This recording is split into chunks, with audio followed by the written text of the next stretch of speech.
सलाम everyone and welcome back to Gol Roti. अब इतनी लंबी वीडियो देख के ये नहीं सोचना कि क्या सना आज पाए बना रही है, बिल्कुल भी नहीं।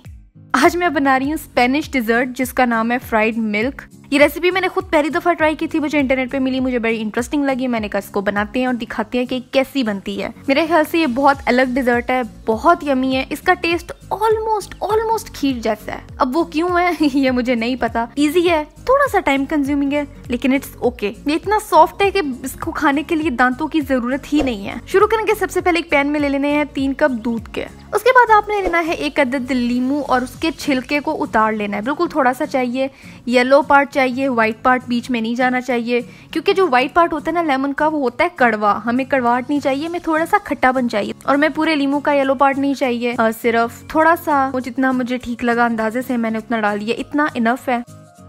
इसको उठा के डाल दिया दूध के अंदर। साथ में इसके डाल दी दालचीनी की 1 इंच की स्टिक। अब मुझे नहीं पता ये इंच है कि नहीं, पर लग रहा है कि इंच ही होगी।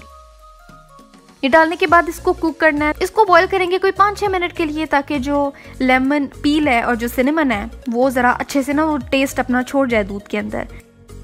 उसके बाद इसमें डाल देनी है आधा कप चीनी। आधा कप चीनी बहुत ज्यादा लग रही है, पर 3 कप दूध में, बल्कि 4 कप दूध के हिसाब से ये इनफ है। अब चीनी डिसॉल्व कर लेने के बाद, दूध को उबाला दिला लेने के बाद, नींबू का छिलका और दालचीनी को हम निकाल देंगे। जाहिर है बीच में तो छोड़ नहीं सकते। अपना काम इन्होंने कर दिया है तो उनको हमने निकाल के साइड पे कर देना है। अब अगला काम हमने ये करना है कि प्याला लेना है, उसमें डालना है 1 कप दूध और आधा कप कॉर्नफ्लावर। अब कॉर्नफ्लावर डालने से इसमें कोई टेस्ट नहीं आएगा, ये जस्ट थिकनिंग एजेंट है जो कि इसको बड़ा मजे का थिक कर देगा बगैर कोई टेस्ट दिए। इसको अच्छे से मिक्स कर लेना है, क्योंकि ये जो कॉर्नफ्लावर है ना, अगर इसको छोड़ दिया जाए ना तो ये हड्डारामों की तरह नीचे बैठ जाता है। अच्छी तरह से मिक्स करके इसको उबलते हुए दूध के अंदर डाल देना है और मुसलसल चम्मच चलाते हुए इसको कुक करना है, लाइक फॉर 5 से 7 मिनट के लिए आई गेस। अब कॉर्नफ्लावर डालने के बाद ना बड़ा जल्दी बड़ा थिक हो जाएगा और हमें यही चाहिए।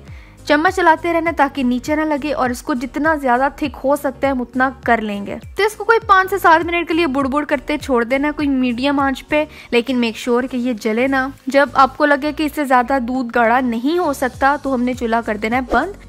और फिर लेना है एक बर्तन, कोई भी कंटेनर, वो प्लास्टिक का हो सकता है, कोई भी हो सकता है, जो कि स्क्वायर में हो।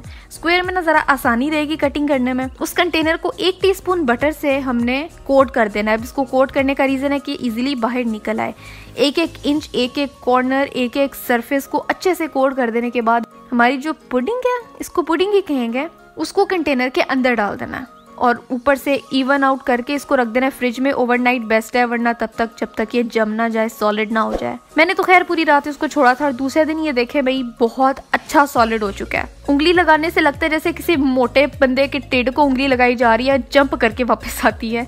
इस तरह की कंसिस्टेंसी हो जाएगी। फिर इसको जी क्या करना है कि छुरी लेनी है और किनारों पर इसको यूं मारना है कि उसके अंदर छुरी ना जाए, क्योंकि अंदर छुरी चलेगी खून भी निकल सकता है, आई डोंट नो। तो साइड्स में छुरी लगानी है ताकि ये बड़ा इजीली बाहर निकल आए। उसके बाद बड़ा केयरफुली इसको कर देना फ्लिप। मैंने कटिंग बोर्ड पे किया ताकि काटने में आसानी रहे। उसके बाद मेरे लानत ज़्यादा कैमरे ने आउट ऑफ फोकस कर दिया सारा कुछ, लेकिन खैर है। इसके पीसेस काट लेने हैं जितने आपको अच्छे लगे। अब इतने दूध की क्वांटिटी से ये बहुत सारे बन जाते हैं। अब मैंने पीसेस गिने तो नहीं थे, लेकिन ये काफी ज्यादा बन गए थे। इतना साइज काफी है, आप चाहो तो इससे भी ज्यादा छोटे कर सकती हो, इट डिपेंड्स। मुझे लगा इतने काफी हैं तो मैंने इतने रहने दिए।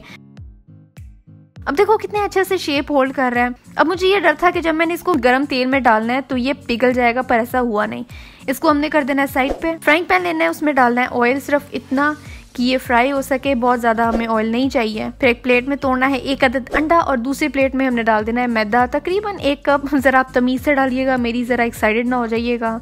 अब अंडा फेंटता हुआ देख के मेरे मनहूस कैमरे को फिर से मौत पड़ गई, फिर से आउट ऑफ फोकस हो गया। मकसद ये है कि अंडे को बहुत अच्छे से फेंट लेना है। उसके बाद अपना एक पीस उठाना है, उसको पहले करना है मैदे में कोट ताकि अंडा उससे चिपक जाए। अच्छे से कोट करने के बाद इसको अंडे में कोट करना है। अब ये बड़ा जिगली सा है, बड़ी अच्छी मजे की कंसिस्टेंसी है इसकी, तो इसलिए फोर्क से जरा मुश्किल होगी। हाथों से करेंगे तो आसानी रहेगी, तो हाथ इस्तेमाल करते हुए इसको अंडे में कोट कर लेना है और उठा के इसको डायरेक्ट डाल देना है गर्म तेल में।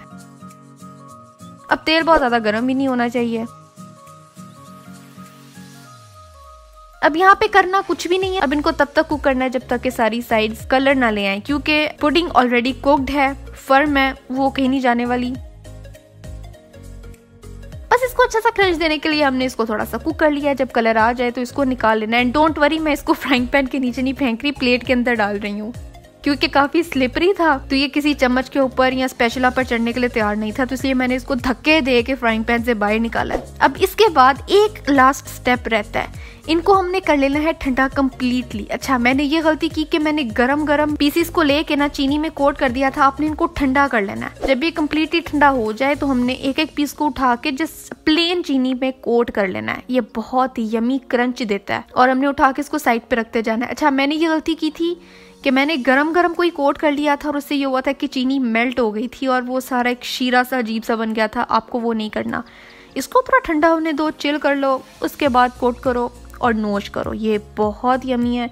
मैं बहुत हैरान हुई थी कि एक तो ये मेल्ट नहीं हुए और दूसरा ये कि इनका टेस्ट तकरीबन खीर जैसा है। मुझे नहीं पता ऐसा क्यों है, लेकिन सरप्राइजिंगली बहुत अच्छा था, बहुत यमी है। इसको खाने के लिए दांतों की ज़रूरत ही नहीं है। अगर आपके घर में नानी दादी नाना दादा हैं तो उन्हें ये बना के खिलाएं, मुझे पता है वो बहुत खुश होंगे। तो इस फ्राइड मिल्क को आपने ट्राई करना है और मुझे बताना है कि आपको कैसा लगा और आपके फ्राइड मिल्क का टेस्ट कैसा था। इसको ज़रूर बनाना है, मुझे तस्वीर इंस्टाग्राम पे दिखानी है ताकि मैं इसको अपनी स्टोरी पे लगा सकूँ। और आज के लिए बस इतना ही था। मेरी लास्ट रेसिपी ये रही। यहाँ देखो, सब्सक्राइब यहाँ करो, मेरा पहला चैनल है सनाज बकेट, उसको भी सब्सक्राइब करो। अगली वीडियो कौन सी नहीं चाहिए मुझे ये भी बताओ और मैं मिलती हूँ आपसे अगले हफ्ते एक नई रेसिपी के साथ।